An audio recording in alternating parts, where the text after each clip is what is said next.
told me my heart started beating again, slowly at first, and it started beating all in general. But during that 5 minutes, he told me the room was absolutely quiet. There was no noise except for the flatlining sound. They all thought, what did we do? Where did we go wrong?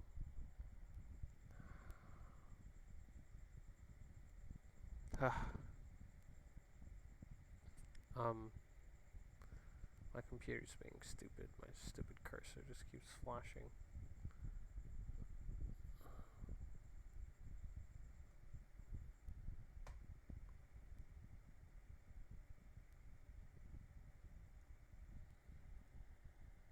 I'm guessing it's because I'm using two monitors.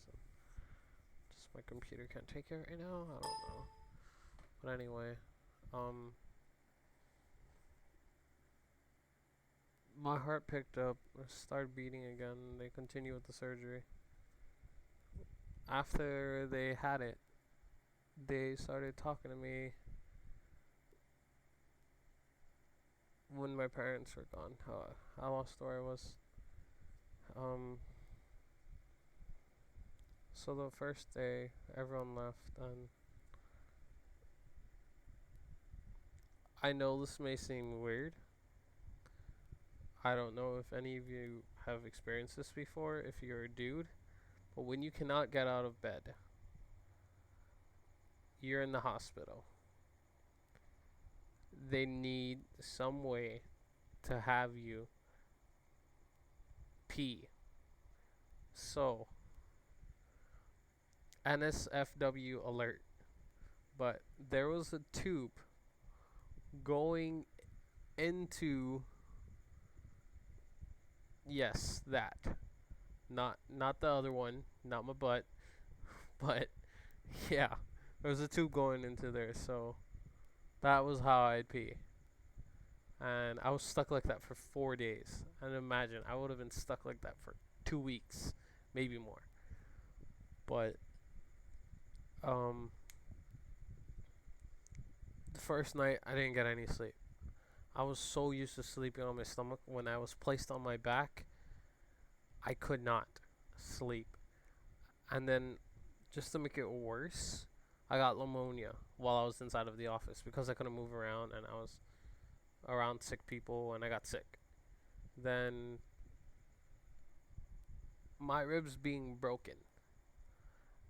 Every time I coughed, I sneezed, it hurt so bad. Like, I did not want to cough. I did not want to sneeze because it just felt extremely painful. And on the second day, they told me, "Oh yeah, you can start eating soft food now." I was so glad because I was so hungry at the time. I did not know, like, okay, maybe this is just pain from the surgery. No, I was just hungry. Um, so they had, I'd like to say, was someone to just help me to get moving, walking around and whatnot, getting me moving so that way I didn't get sick from just staying in bed.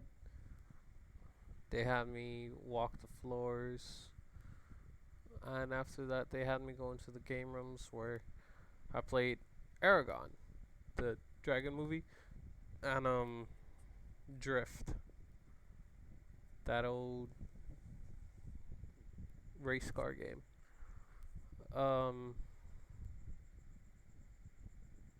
on that second day, my family came, and naturally, with everyone being in the room, they always try and crack jokes and whatnot. So they started making me laugh, and it hurt, but they kept cracking jokes, so I couldn't really control it. But then I felt something leaking, and I looked at the bed, and the bed was turning red. I looked, and the stitches on both sides of my body had ripped open. So because of them making me laugh and whatnot, my stitches on both sides of my body had ripped open, and I started bleeding. So they had to go out of the room.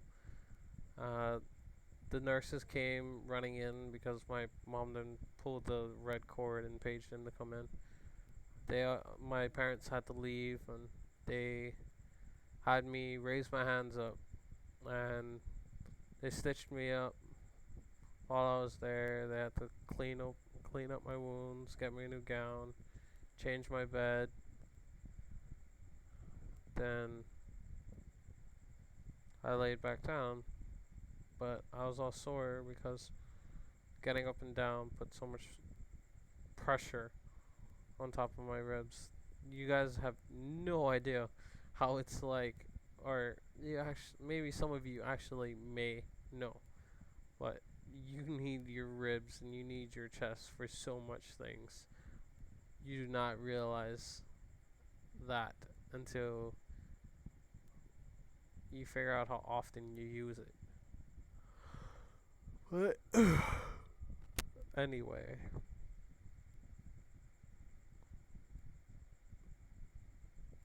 um, that night I felt really alone because that was like 10 o'clock or 11 o'clock that they had to leave. So I was just sitting there looking out the window. But, just new looking nurse, kind of seemed like she was an intern at the time, came in and started talking to me. And she was like, oh, where's your parents? Where's your family? Is anyone coming to see you? I was like, oh, I don't know. And then they're just like, oh, they're not gonna stay here with you? And I was like, this happens a lot. I was really used to being alone my whole life, even though I had tons. I have 3 siblings and I had cousins living at my house. I always still felt like an outcast, which is actually why I got into playing games. Because when I'm playing the games, I don't think about my outside life. I don't think about my surgery. I don't think about how close I came to dying. But that wasn't the only time. I actually flatlined 2 times in my life. The surgery in the 7th grade and the surgery in 9th grade. But I'm not going to get into that until I finish everything that happened while I was 12. So, continuing on, she became really nice and she became like a friend to me.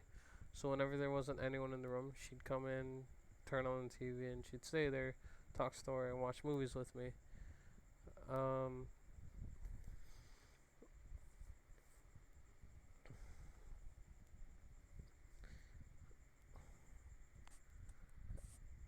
she actually stayed in there until it was like nighttime, and she said, "Okay." I was actually done with my shift a long time ago, but I stayed here and just wanted to keep you company.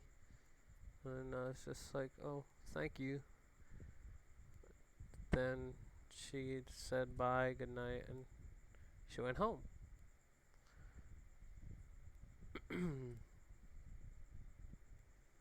After that, no one, none of my parents didn't come back. Well, they come back eventually. They came back, I believe, the next day at like 2 in the morning. But I stayed up and I looked out the window, tried to go to sleep, tossed and turned, coughed a little more. With every cough, I felt myself waking more and more up. Um,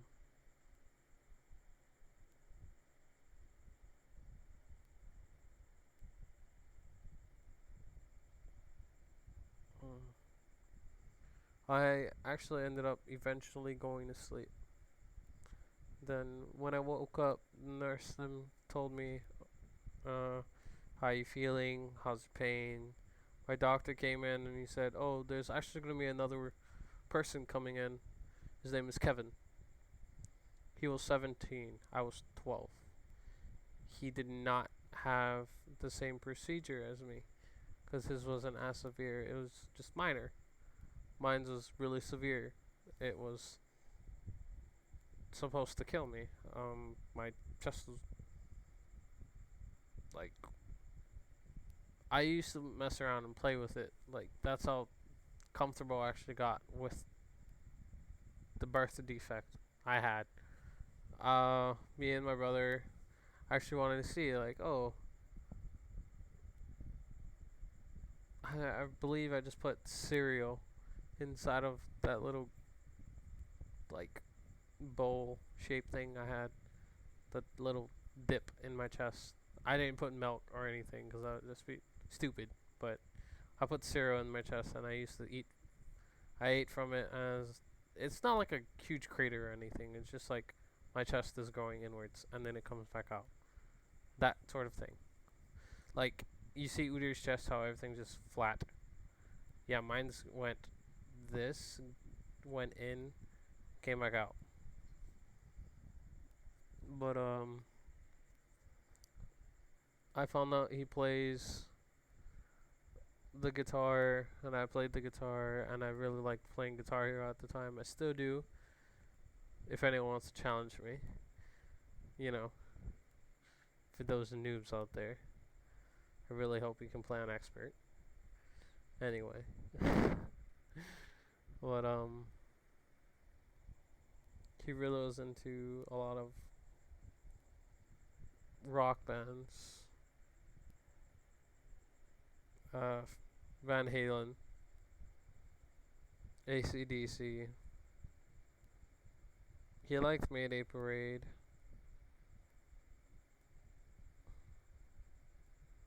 I'm not sure what else. I barely remember much about him right now. So I had a friend that I was able to talk to. So I wasn't really alone anymore. Then after when they realized, okay, I'm fine, I'm getting up, I'm getting moving, I'm exercising, they started like bringing portable devices into my room so that way I could play video games. And they actually managed to bring a TV into the room. It was pretty big, so me and Kevin were in there and we were playing. I forgot what game it was on the PS3. But it sorry, started yawning. But me and him started talking, or not talking, but playing games together. Then on the third day, they said, "All right, in order for us to see if you're gonna be capable of going home, we need to take the tube out." Yes, that tube, the tube I was talking about earlier. Uh, this is actually gonna be really funny, but they had to flatten the ball that they filled with air so that way the tube wouldn't come out. And then they took it out. And that felt that felt really weird. Don't ever do that. Don't ever do that kind of crap. I don't even care what kind of fetish you have. Don't do that crap. But what I had to do was they told me when I feel like I have to go to the bathroom and pee that I'd have to get up, go into the bathroom, or hit the page thing, tell them that I'm in the bathroom, I'm gonna use the bathroom. Then I had to pee.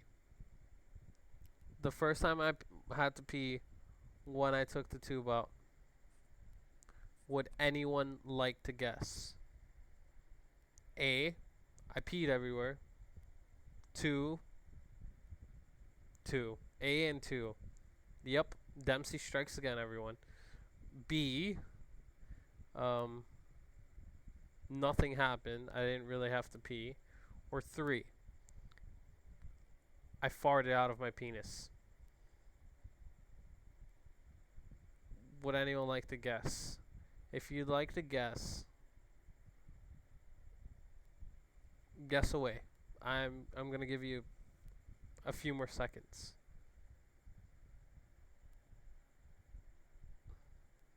Okay, it was C.